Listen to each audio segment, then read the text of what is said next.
దేశంలోని అతిపెద్ద రెండో మంచినీటి సరస్సు కొండకర్ల ఆవ.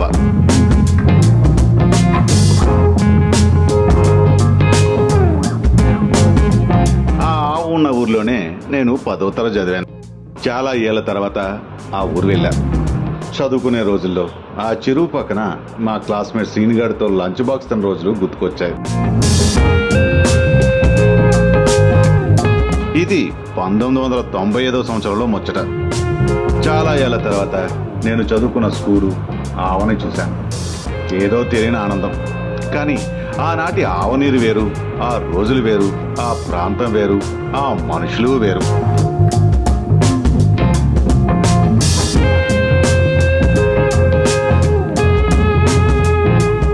అంతగా కానరాని వలస పక్షులు, కొంచెం కొంచెం కనిపించే కమలాలు, చెరువులోని వ్యర్థాలతో ఆనాటి వికసించే కమలాలు నేడు అంతగా కానరాలేదు. గుంపుగా ఎగిరే పక్షులు కనిపించలేదు.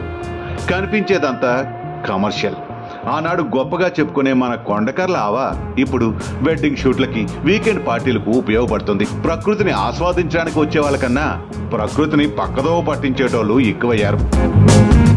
విచక్షణారహితంగా ఆక్రమణలు, పారిశ్రామిక మరియు గృహ వ్యర్థాల నుండి కాలుష్యంతో మన మంచినీటి సరస్సుకి మరణ మృదంగం మోగుతోంది.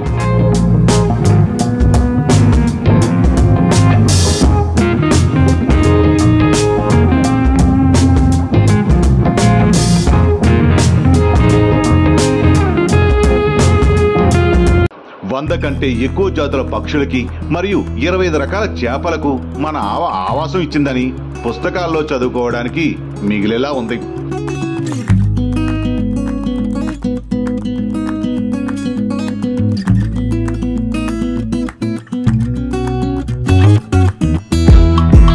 స్వచ్ఛమైన మంచినీటి వనరు కొండకర్ల అవశేషాలు శాశ్వతంగా కనుమరుగవుతాయని పర్యావరణ నిపుణులు కూడా అభిప్రాయపడుతున్నారు.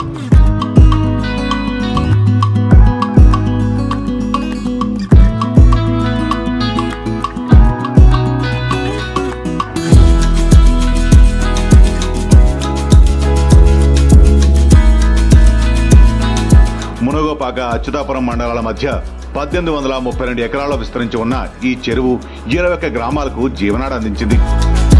సుమారు 3000 ఎకరాల భూమికి సాగునీరు అందిస్తుంది.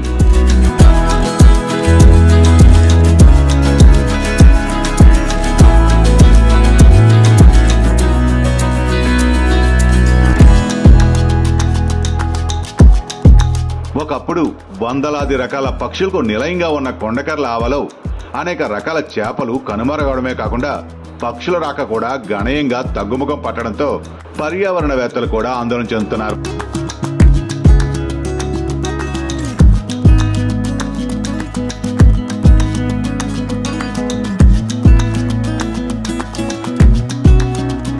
ఊరికి దూరంగా ఉన్న ఆ ఆవపై మమకారం జావదు. వచ్చే తరాలకి ఆవ అందాన్ని చూపించే ప్రయత్నం చేయాలని కోరుకుంటున్నా.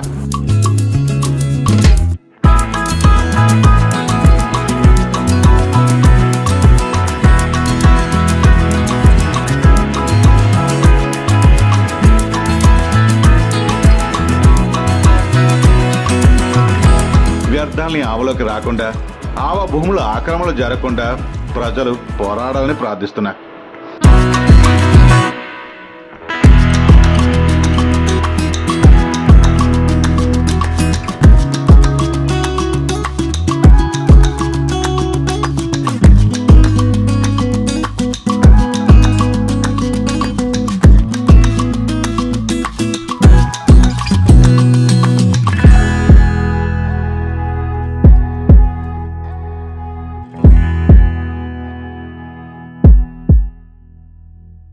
భూముల రేటు పెరిగాయని భవిష్యత్తుని అధపాతాలకి తొక్కేసుకుంటున్నారు. జర భద్రం.